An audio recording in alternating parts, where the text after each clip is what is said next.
Hello, weirdos!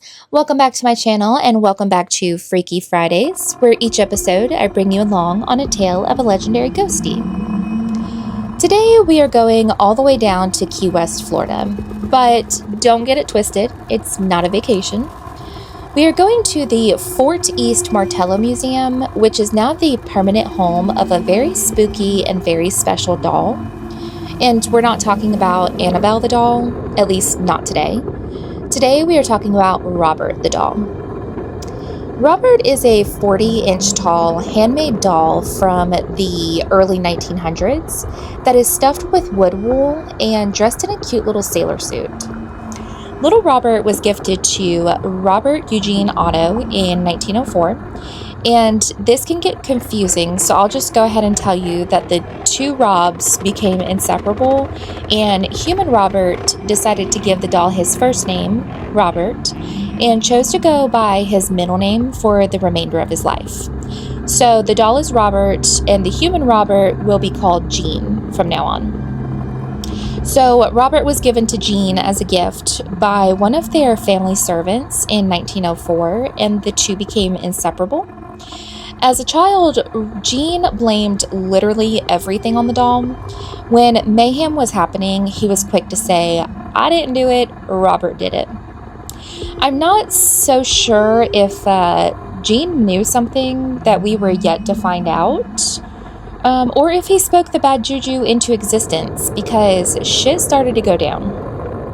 It is believed that the servant who gifted the doll placed a voodoo curse on it as revenge, but if you listen to my previous episode about voodoo dolls, you'll know that they weren't created for such things. But either way, it is still unknown why or how this doll is still able to torment humans. Jean's parents reported that they would often hear their son talking to the doll in another room and getting a response back in a totally different voice. They also claimed when they spoke in the doll's company, his expression seemed to change with the conversation they were having. Later, the house helpers and later visitors claimed to have heard the doll giggling, shifting positions, and he would even watch people from the third-story window of the Otto home. After Jean's parents died, he moved himself and his wife into his childhood home, and very quickly, Jean's wife became very uncomfortable with sharing her space with Robert the doll and demanded that he be put in the attic, out of sight, out of mind. Jean consented and put the doll in the attic, but Robert was not happy about this new arrangement. It was reported they would frequently hear footsteps coming from the attic, along with childish giggling.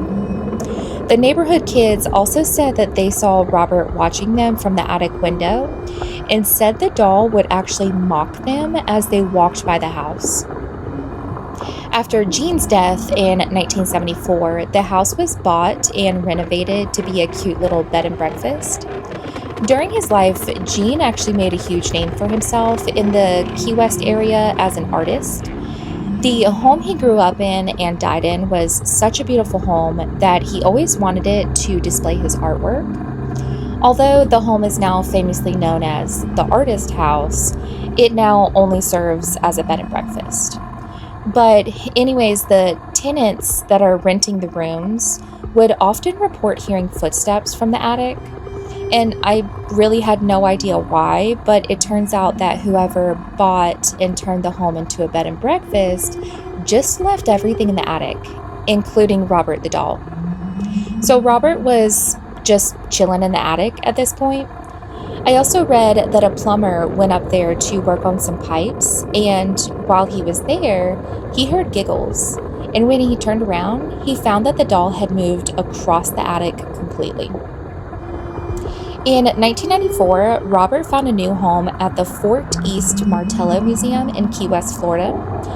Rest assured, his shenanigans didn't stop when he left his home and got put on display in a protected glass case. When stopping at his exhibit, visitors are strictly warned to show the doll some respect.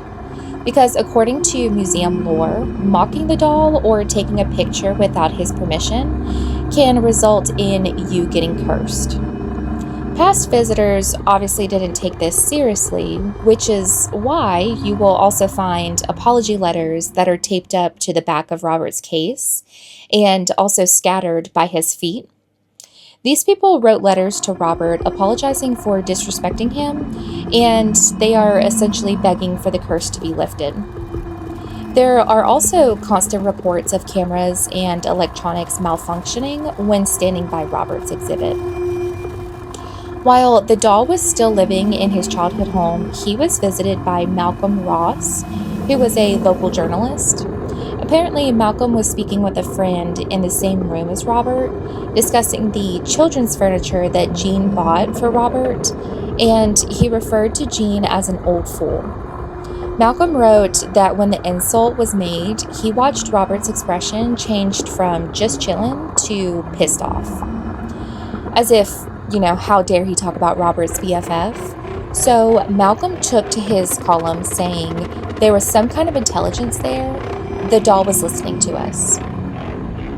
Another story I read about from the days Robert was still living in the newly renovated artist house is about the new owner's then 10-year-old daughter. Upon moving into the house, she was delighted to find Robert. That was until Robert started doing Robert things. She claimed the doll was alive and wanted to hurt her.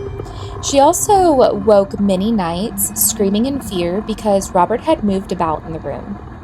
After that, the new owner decided Robert couldn't stay in the house anymore, and that is when she donated him to the museum. I was also reading up on a few documented encounters with Robert and his so-called curse. A lot of people were claiming BS, saying they took a picture of the doll and they haven't experienced anything bad since.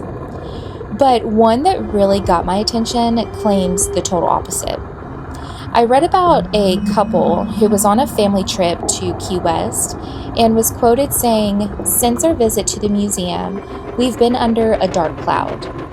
And I'm not sure if it was the husband or the wife, so I'll just say they or them when referring to whoever wrote the article. They went on to say that while still on vacation, but after the visit to the museum, they started experiencing severe tooth pain. And not only that, their vacation was cut short due to a hurricane that was coming through, and they were part of the mandatory evacuation. Then you have the sister-in-law who was on the same trip. She started experiencing severe female issues. That's all it said, so I'm just assuming they meant she was having lady pain.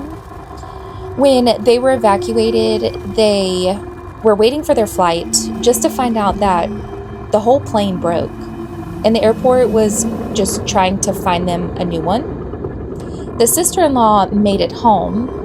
She lived in Florida and was within driving distance to Key West, but once she got home, she was evacuated again immediately. She also lost power for 2 days at her mother's house, which is where she landed after being evacuated for the second time.